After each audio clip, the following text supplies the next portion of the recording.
3, set, go! Yo, kembali lagi di episode kali ini.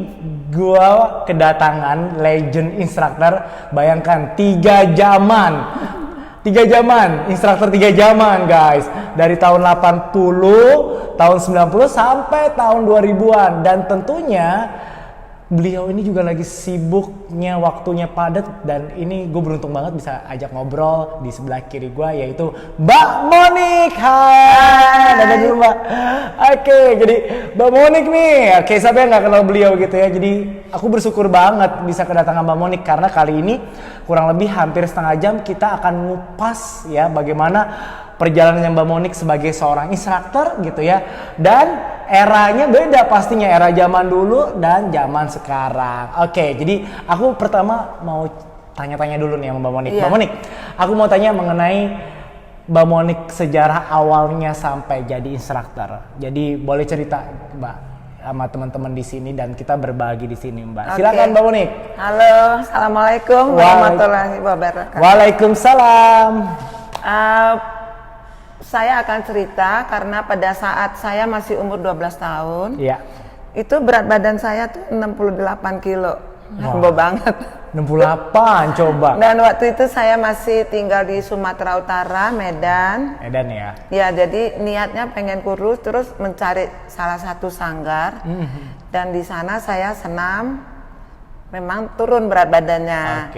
Terus sampai, dan hobi, gurunya bilang, ini kayaknya ada hobi masih kecil aja, kamu bisa jadi asisten. Iya.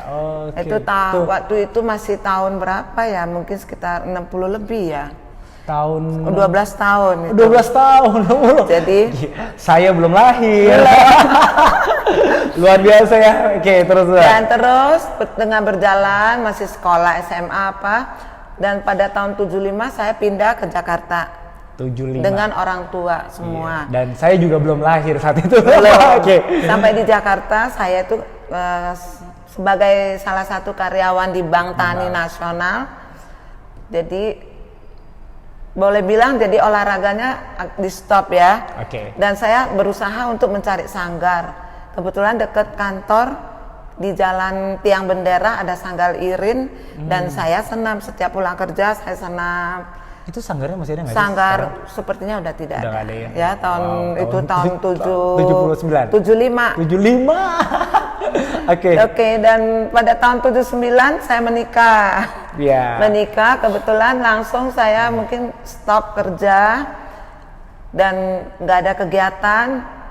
Rasanya tidak enak badan, pengen olahraga. Kebetulan saya ketemu dengan sanggar Dewi Nata, Ibu Legimin, Kartini Legimin, yang panutan saya juga, dan itu guru besar saya, Ibu Legi. Iya, Ibu Legi itu salah satunya ya kalau di dunia Sanggar Dewi Nata, dunia aerobik ya. Iya, itu sesepuhnya. Jadi kami sangat berterima kasih karena dengan itu bisa berkembang sampai saat ini ya. Terus dan terus saya senam di Sanggar Dewi Nata, senam aerobik, senam disco, dan sampai akhirnya saya itu menjadi asistennya Ibu Legimin. Asistennya, oke. Jadi dipercayakan. Ya, dari tahun 75 senam sampai tahun 82 saya itu dipercayakan untuk mengajar satu sanggar di Dewi Nata juga. Jadi kalau dipercaya jadi terlibat ngajar langsung. Langsung ngajar tahun 82 sampai terus berjalan, dan pada saat itu memang kebetulan lagi lomba maraton terus. Aerobik maraton. Aerobik. Dulu itu aerobik maraton itu 2 jam loh Mas Adam. 2 jam? Kalau sekarang kan 25 menit. 25 menit. Kalau dulu 2 jam? Iya, sampai kaki ini tenaganya luar biasa tuh ya. Tidak injek tanah rasanya selesai lomba. Muka kayak udang direbus. Iya, karena 2 jam bayangin. Saya aja 30 menit aja kerasa udah capek. Bagaimana dengan 2 jam kalau ngikutin itu ya. Terus akhirnya saya itu diajak untuk ikut lomba aerobik sport. Ya, tapi saya tuh kebetulan mainnya di couple ya. Couple saya udah almarhum Mas Jinot. Almarhum ya. Jadi mulai tahun 92 saya itu udah mulai banyak latihan fisik kita mau nasional. Betul. Jadi kebetulan kalau juara nasional juara 1 kita akan dikirim ke Tokyo ikut Suzuki World Cup. Wow, luar biasa. Ini jadi gini nih teman-teman. Jadi Mbak Monik ini juga mengharumkan nama bangsa Indonesia gitu karena sampai ke luar negeri dan itu kemana ke Tokyo ya, ke Jepang gitu ya, dan ikut lomba di sana gitu. Luar biasa. 3 kali saya kesana. 3 kali. Jadi Mbak Monik ini juga seorang atlet yang mengharumkan nama bangsa Indonesia. Luar biasa. Kebetulan kita menduduki 7 besarnya kapal ya. 7 besar dunia. 7 besar dunia. Itu udah ada piagam-piagamnya di rumah ya? Oh iya. Piagam, jaket segala.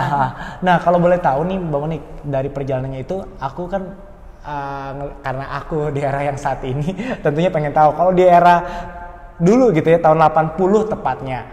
Itu era program-program olahraga yang ngehits itu selain aerobik apa sih Mbak? Pada saat itu BL ya? Enggak. BL dengan aerobik, hampir BL dengan aerobik. Karena belum banyak program kelas. Sama senam disco. Senam disco? Ya, disco robik. Disco robik? Betul ya.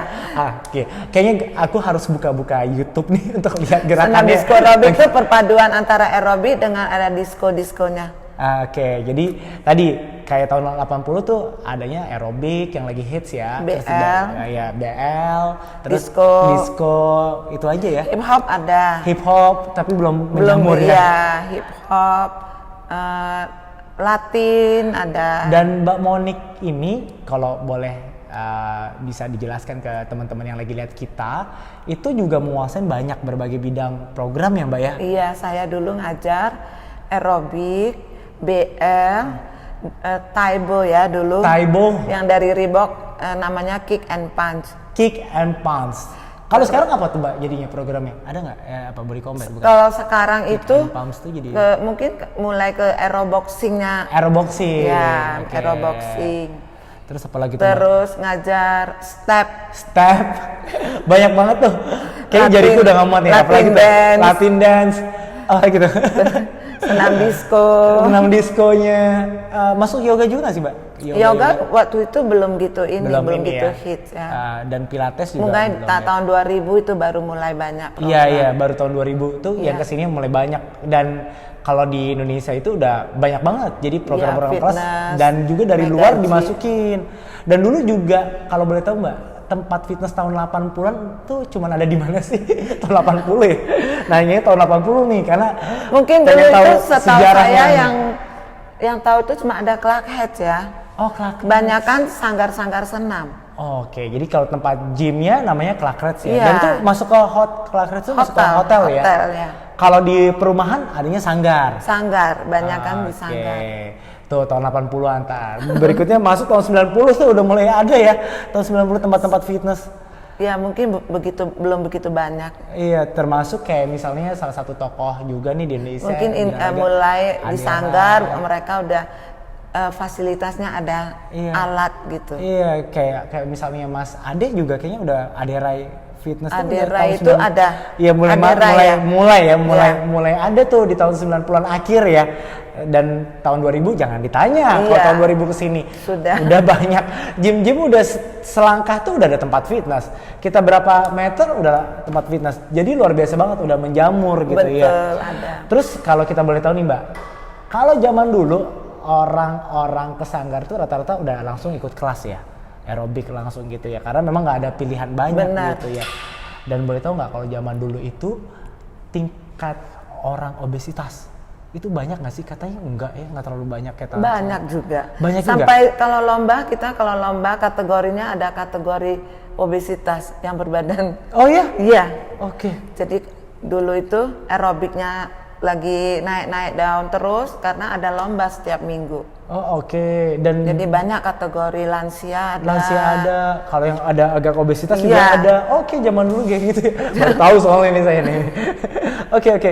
Dan kayak misalnya gini, kalau dulu kan yang aku pernah tahu kan ya sanggar itu cuma ada kelas-kelas yang tadi disebutin ya, ada aerobik, ada BL, dan segala macam. Jadi baru di tahun 90 udah ada tempat gym ya, mungkin walaupun belum banyak ya. Betul. Tapi ada juga tempat sanggar yang tadi kayak Mbak Monik bilang, bahwasanya tempat sanggarnya juga ada tempat taruh alat ya. Iya, fasilitas gitu alat. Walaupun nggak lengkap juga.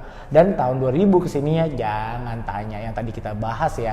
Iya. Nah, Mbak Monik, sampai bisa eksis saat ini gitu ya, luar biasa banget. Sekali lagi ini luar biasa. Saya takjub dengan, dan saat ini juga masih ngajar ya Mbak ya? Iya.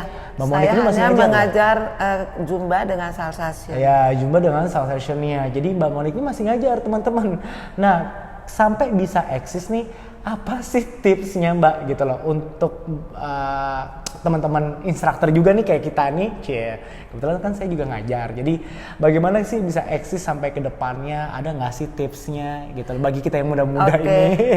Memberikan tipsnya mungkin ya, kita itu pertama kita itu harus disiplin. Disiplin, tuh. Disiplin tuh dalam arti kita mungkin pola makan. Ya, pola makan. Terus tidur.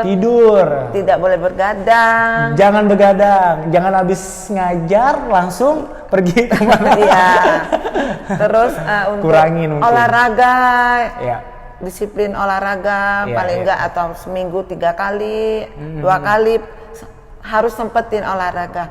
Kalau saya ya. Iya, benar. Terus makan tuh jaga. Iya, betul. Jadi disiplin kuncinya, disiplin dengan disiplin olahraga. Dulu. Kalau nggak ada disiplin kita udah tidak bisa. Benar.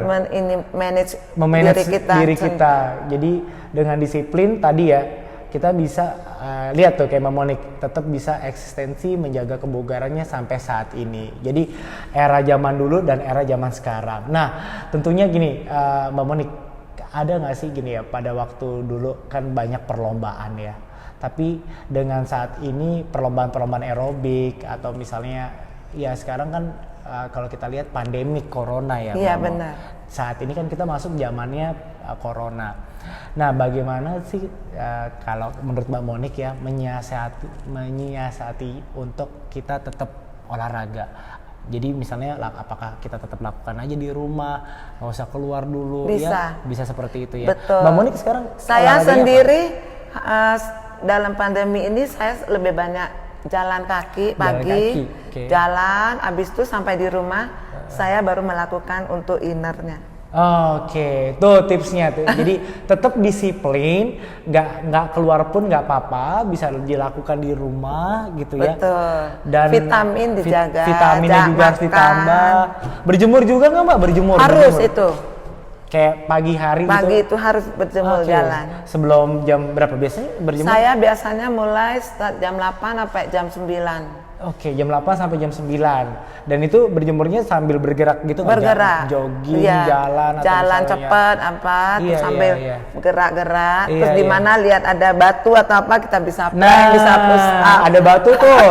Jadi bisa plank, bisa kalau ada batu jangan kesel gitu ya. Manfaat ada batu. Nah, ini kita manfaatin, bisa lempar kaki. Iya. Tapi kalau misalnya saat ini puasa, Mbak Monik juga puasa ya. Alhamdulillah Mbak Monik puasa. Nah, olahraganya tuh di bulan puasa gimana kalau tetap jalan? Tetap jalan. Tetap jalan. Sebelum buka atau sesudah buka?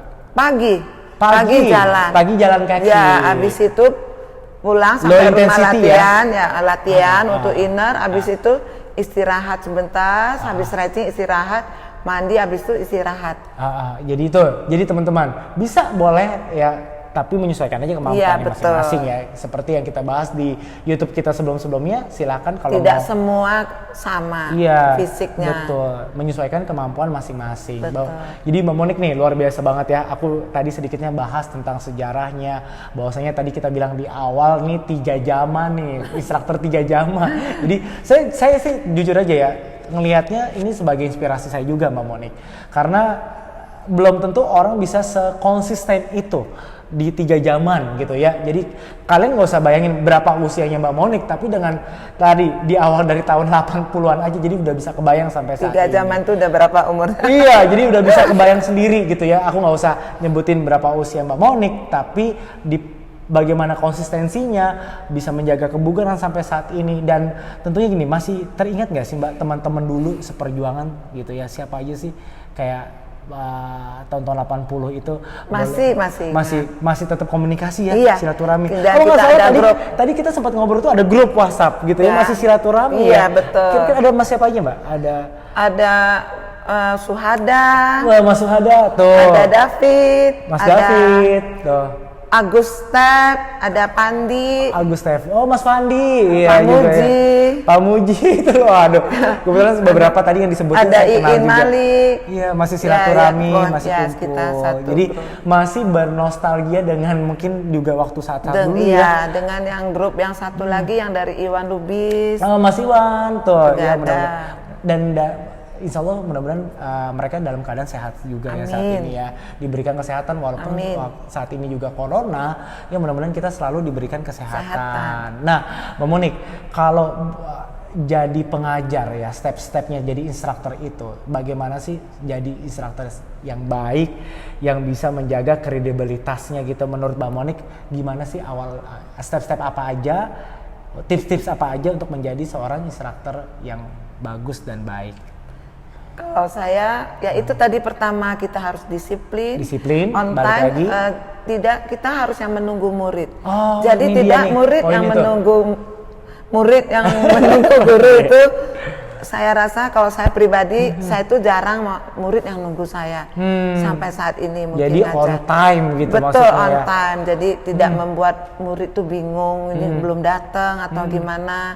Terus kedua, waktu pada saat kita ngajar, kita udah prepare, kita punya lagu. Nah, ini dia nih. Jadi kita tidak bisa bilang sebentar-sebentar kita stop lagu, kita ke tempat ini.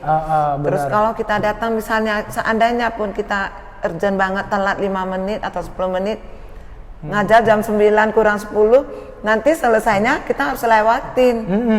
Gitu. Jadi pentingnya tidak boleh mengkorupsi waktu. Pentingnya preparation. Iya, on time. On time. Jadi nggak tiba-tiba. Jadi kalau bisa kelas itu kalau kita mau ngajar besok udah dipersiapkan semuanya. Apa yang saya program yang saya harus ngajar besok udah ada di sini dan tidak membingungkan murid. Terus kita salah-salah gimana gitu. Nah, ini teman-teman, untuk teman-teman instruktur yang nonton ini mungkin bisa jadi pengingat kita semua, termasuk saya juga, pentingnya kita itu untuk preparation semuanya gitu ya, kedisiplinan dan harus on time kalau tadi diingatkan Mbak Monik. Mbak Monik, penting gak sih sebagai seorang instruktur ya, menurut Mbak Monik itu terus belajar Mbak, updating gitu loh. Update, kan kalau kita tadi cerita di awal tahun 80, tahun 90 tuh tentunya ilmu itu berkembang gitu ya. Nah, penting ya Mbak ya? Pastinya. Ilmu itu kan gak habis kita cari. Habis, betul. Jadi setiap ini memang saya orangnya hobi cari ilmu. Nah, Mbak Monik ini walaupun saya tidak ngajar, mungkin saya pengen tahu. Iya. Gitu. Karena Mbak Monik tuh juga sering aku ajak ngobrol, aku mau tahu dan sharing ke sama Mbak Monik. Satu lagi Mas Adam, jadi ilmu itu jangan kita hanya ambil, kita itu cuma punya sertifikatnya. Nah, ini dia penting. Itu banyak ya, juga yang saya ikut ini, tapi tidak dilakukan. Tidak dilakukan. Hanya ngambil sertifikasi tapi tidak dilakukan. Maksudnya kayak gitu ya. Jadi cuman kalau ikut, wah saya mau ini lah, saya ambil yang penting sertifikat saya ada orang mungkin saya ini saya bisa ini gitu. Iya. Tapi kalau kita untuk pemula ya, Mbak, kalau kita pemula nih, saya misalnya hobi jadi pengajar dance gitu ya. Apakah saya fokusin dance aja dulu gitu ya? Betul. Jadi jangan habis dance kayaknya ada yang baru lagi tiba-tiba ini yang ini belum selesai. Betul, itu banyak sekali. Gitu ya, banyak sekali ya. Jadi kalau bisa difokusin. Fokus satu dulu yang mantap, baru kita ada lagi ini. Kira-kira itu sesuai dengan karakter kita nggak? Karakter kita. Gitu. Kalau kita karakternya tidak bisa dance, kita memaksakan diri itu juga saya rasa akan gagal. Gak bisa dance karena malas mikir sayanya, jadi kayak pengennya yang gampang aja, yang simple gitu tuh saya banget tuh Mbak. Gitu. Tapi nggak apa-apa juga ya. Bener. Yang penting sesuaikan aja dengan kemampuan gitu ya. Jangan sampai segala bidang diikutin tetapi tidak ada yang terfokus gitu. Jadinya kacau balau. Jadinya nggak bisa existing sampai saat ini. Betul. Jadi udah tenggelam begitu aja. Dan kita pentingnya itu tadi mempelajari satu hal dulu yang sesuai dengan yang kita suka ya. Benar. Dan sesuai dengan yang kita punya kemampuannya gitu Mbak Monik. Nah Mbak Monik ini kan perjalanannya udah luar biasa ya Mbak ya. Lika-likunya udah luar biasa, artinya asam garamnya juga udah luar biasa. Jadi ada momen di dalam hidupnya Mbak Monik nih, momen yang terindah dalam arti apa ya gini ya. Mungkin dulu jadi atlet ya. Iya. Momen terindahnya. Iya benar, saya yang paling terindah Tapi jadi boleh tahu nggak Mbak? Ketika masa-masa terindah itu yang saya dengar saat-saat ini ya, kurang diperhatikan ya atlet-atlet kita sama pemerintah. Kalau justru bener nggak sih kayak gitu? Saya dulu kita itu justru yang sekarang lebih bagus. Justru lebih Kalau bagus, alhamdulillah lebih bagus ya. Waktu saya masih atlet tuh kita habis ngajar, kita harus lagi latihan fisik. Jadi kalau yang sekarang kan udah ada istilahnya kalau uang udah dijamin lah. Udah dijamin. Kalau kita dulu tidak ada. Oh, kalau dulu nggak ada. Jadi uang sendiri gitu maksudnya? Iya, kita itu paling waktu kita setelah mau lomba kita di karantina di hotel atlet itu aja. Jadi kita harus latihan ngajar, harus latihan fisik, harus cari uang. Iya. Jadi atlet sekarang lebih jauh lebih terjamin. Oke, jadi kalau dulu tuh kalau tadi Mbak Monik kita bahas Mbak ya, jadi susah. Jadi kita harus cari uang dulu gitu. Betul. Ya. Kita cari uang, kita tabung karena kita kan mau ikut kompetisi di luar. Kita baju, gitu ya. kita itu luar biasa banget ya. Siapin kostum ya, baju sendiri. Kalau sekarang ya kita bersyukur ya. Justru sekarang banyak sponsor. Banyak sponsor. Betul kan zaman sekarang. Jadi makin diperhatiin ya sama pemerintah. Betul. Dan momen terindahnya kalau tadi ketika mengharumkan, bener ya? Nama bangsa Indonesia di sana. Wah itu nggak bisa dilupakan Mas Adam. Nggak bisa dilupakan ya, waduh luar biasa teman-teman. Terus mau lomba itu capeknya tapi nikmat tapi capek. Iya, capeknya tapi penuh kenikmatan. Betul. Dan penuh kesenangan karena ngebawain nama bangsa Indonesia gitu kan. Walaupun kita injok di panggung dunia itu rasanya kalau yang nggak ini bisa udah gemeter kaki. Iya. Tapi untuk menjadi sekarang Mbak, kan anggap aja di bidang aerobik ya, untuk menuju sebagai atlet udah banyak jalurnya ya, udah gampang ya? Apa itu enggak juga? Sekarang atlet itu dipegang dengan Lodi, Mas timnya Lodi ya, dengan timnya Lodi. Oke. Sepertinya memang udah banyak juga bibitnya. Bibitnya udah banyak dan udah aksesnya lebih dimudahkan gitu ya untuk menjadi atlet seperti atlet aerobik misalnya. Sekarang gitu ya. di zaman saya lomba itu aerobik sport ya. Kalau sekarang aerogimnastik. Aerogimnastik tuh itu. Aku juga baru ngeh nih teman-teman di sini karena banyak banget ilmu yang aku dapatkan juga dari seorang Mbak Monik gitu. Jadi, nah sekarang udah gampang ya. Jadi udah gampang udah mudah aksesnya, udah banyak untuk kita menjadi seorang atlet ke sana ya. Dan pemerintah juga udah support karena banyak juga sponsor yang ngelihat bahwasanya bibit-bibit, dan jangan salah di Indonesia tuh luar biasa ya. Bibit-bibit untuk jadi seorang atlet tuh luar biasa banget gitu loh. Dan apa ya, kalau kita bilang kita nggak kalah juga dengan orang-orang luar ya. Untuk pencapaian sekarang juga kita nggak kalah sebenarnya, tinggal ditanganin. Maupun kita di dance apa ya, program-program lain kita cukup bagus. Iya. Mbak, Indonesia. Ada nggak sih Mbak orang yang berjasa di hidup Mbak sampai saat ini? Yang berjasa. Oh, di akhir-akhir kan, karena kenapa saya tanyakan kayak gitu? Karena sekali lagi ya, dengan konsistensinya Mbak Monik sampai saat ini tentunya banyak pengalamannya tadi. Ya itu yang tadi saya bilang, pertama itu Ibu Legimin. Kartini Legimin itu benar-benar beliau guru besar saya. Masih aktif. Luar biasa, masih aktif. Salam hormat Bu Legimin. Dan ada 2 orang lagi yaitu dengan guru jazz ballet saya Kim Sondak dengan Iwan Lubis. Karena kita digeber juga tekniknya. Mas Iwan dan tadi teknik kita bagus Mbak ya, Kim Sondak.